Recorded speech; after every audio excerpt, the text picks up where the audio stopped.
Look around you. The world isn't just concrete and steel, it's a canvas alive with stories. Some of the most powerful tales aren't in galleries but on the streets: graffiti, street art, a language in spray paint and stencils. I'm Michael, and I'm taking you on a journey across the globe, from Berlin's historic walls to Bogotá's political murals. We'll uncover the rebellion, identity, and community behind these painted messages. This is a global canvas of expression. Let's dive in.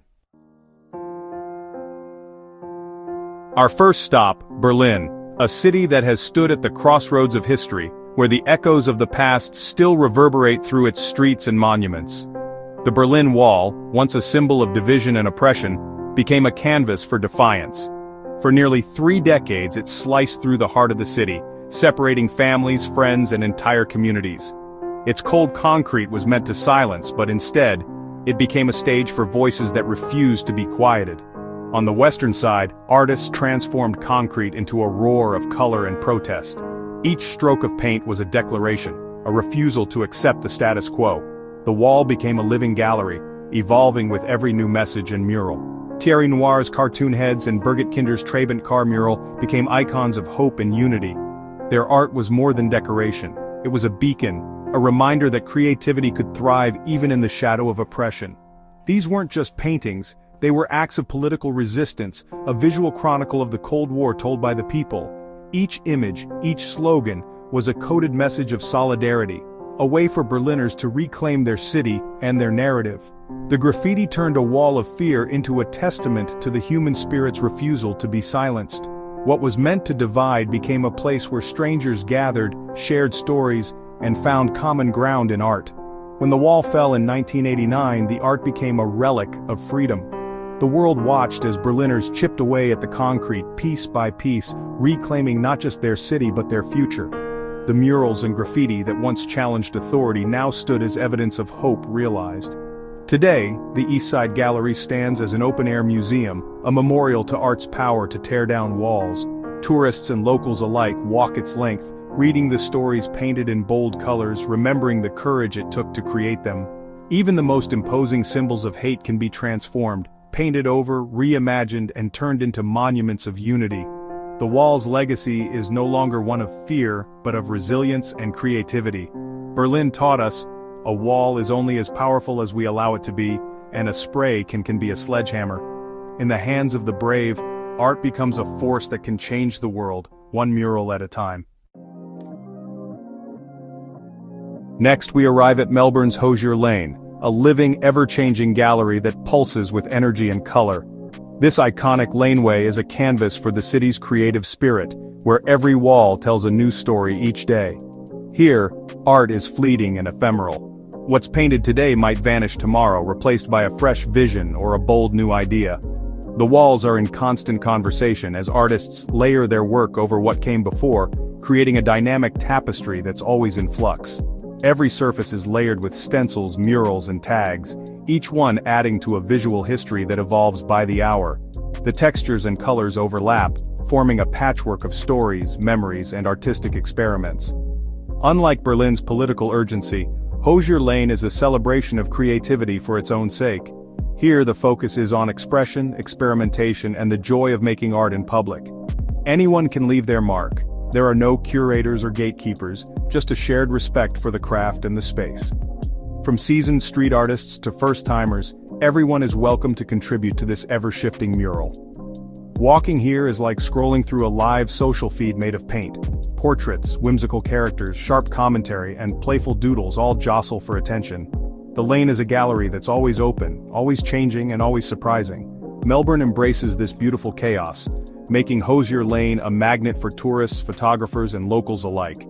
It's become a symbol of the city's creative pulse and its open-minded, inclusive spirit. Its impermanence teaches us to appreciate the moment, a masterpiece today, gone tomorrow, replaced by something entirely new. The fleeting nature of the art reminds us to savor creativity as it happens. Hosier Lane is a constantly evolving gallery that belongs to everyone and no one, a shared space where art, community, and imagination come together in a vibrant, ever-changing celebration.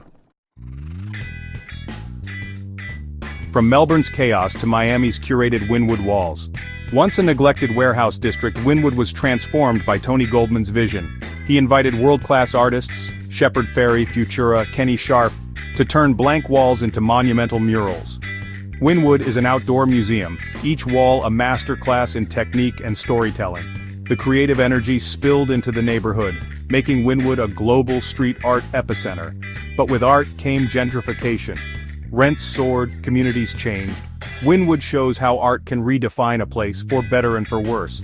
It's a polished, awe-inspiring introduction to street art's commercial and cultural power. London's Shoreditch, gritty, creative, and political. Old brick buildings are canvases for a new generation, with art that comments on city life, consumerism, and surveillance. You can't talk about Shoreditch without Banksy, the anonymous artist who made street art global news. His stencils, Kissing Coppers, Girl with Balloon, are iconic, blending dark humor and social critique. Banksy's influence drew the world's eyes to these streets, inspiring artists like Stick and D*Face. Shoreditch is a treasure hunt, giant murals, tiny stencils, art around every corner. Despite gentrification, the renegade spirit lives on. Art as the soul of the neighborhood, London's pulse sprayed onto brick. Valparaiso, Chile, a city built for street art. Here the entire city is a canvas, steep hills, winding staircases, and colorful houses covered in murals. Graffiti is woven into the city's identity, encouraged by both government and community. Murals tell stories of maritime history, poets, and people, often surreal, dreamlike, and vibrant. The tradition began as political resistance during the Pinochet era and evolved into a celebration of creativity. Artists use architecture itself. Faces peer from windows. Creatures slither downstairs. In Valparaiso, art is immersive, alive, and inseparable from daily life. Sao Paolo, Brazil, a megacity where art matches the scale. Massive murals cover skyscrapers, and the city's unique Pichacao style tags even the highest, most dangerous spots. Pichacao is controversial but undeniably a cry for recognition in a vast urban jungle. Beyond that, Sao Paulo boasts a thriving mural scene. Os Cameos' yellow-skinned characters are world-famous. Beco do Batman is the heart of accessible street art, a psychedelic open-air gallery. Here artists claim space, injecting color and humanity into concrete. Sao Paulo street art is huge, complex, and full of contrasts, a city where artists go big or go home. Cape Town, South Africa, where street art is activism. In Woodstock and the townships, murals tell stories of struggle, triumph, and the fight for equality. Art here is collaborative. Artists work with locals, especially children, to reflect community stories. Faith 47's poetic, haunting murals give voice to overlooked spaces, blending beauty and pain. Street art in Cape Town is a living history book, a dialogue about identity and the future. The walls are platforms for voices once silenced. Art is protest, memorial, and hope. Paris, where classical art meets street rebellion. In Belleville and Menilmontant, gritty neighborhoods pulse with creativity. Invader's mosaic video game characters turn the city into a playful treasure hunt. Stencil artists like C215 create intimate portraits of the invisible, homeless, elderly, bringing compassion to cold walls. Paris's relationship with street art is complex, celebrated by some, erased by others. This tension fuels a dynamic, ever-changing scene, art made urgent by its impermanence. Paris proves street art can be as elegant and thought-provoking as any classic, rewriting the city's story on its walls. Bogotá, Colombia, a city where street art became a force for change. Once persecuted, graffiti is now state-supported, with artists given space to create. Murals here are intensely political, depicting indigenous struggles, Civil War victims, and the fight for justice. The 2011 killing of young artist Diego Felipe Becerra sparked a policy shift, unleashing a wave of creativity. Artists like Guache and DJ Lou use ancestral symbols and political themes to educate and inspire. Bogotá's walls are forums for public discourse, turning gray into vibrant, healing canvases. New York City, the birthplace of modern graffiti. In the heart of this restless metropolis, a new form of expression was born, one that would forever change the face of urban art. The city's walls, trains, and streets became a canvas for voices that refused to be ignored. In the 1970s, graffiti exploded from the Bronx, hand in hand with the rise of hip-hop culture. The energy of block parties, breakdancing, and booming beats fueled a creative revolution, as young artists claimed their neighborhoods with bold, colorful letters and symbols. It started with simple tags, names like Taki 183 scrawled across the city, marking territory and identity. Soon, subway trains became moving galleries covered in vibrant burners and wild styles, each piece a declaration of presence and creativity. Legends like Dondi and Futura defined the style, pushing the boundaries of what graffiti could be. Their work transformed ordinary subway cars into rolling galleries, inspiring a generation of artists and captivating the city's imagination. Crackdowns and cleanup campaigns ended the subway era, but the spirit of graffiti couldn't be erased. Artists took to city walls, rooftops, and alleyways, and soon the movement spread far beyond New York, igniting a global phenomenon. 5 Points in Queens became a global mecca for graffiti, a living museum where artists from around the world left their mark. For years it stood as a symbol of creative freedom until it was demolished, making way for new development and condos. Despite these losses, the art lives on. Today, vibrant murals fill the streets of Bushwick, the Bronx, and the Lower East Side, keeping the city's creative spirit alive and evolving with each new generation.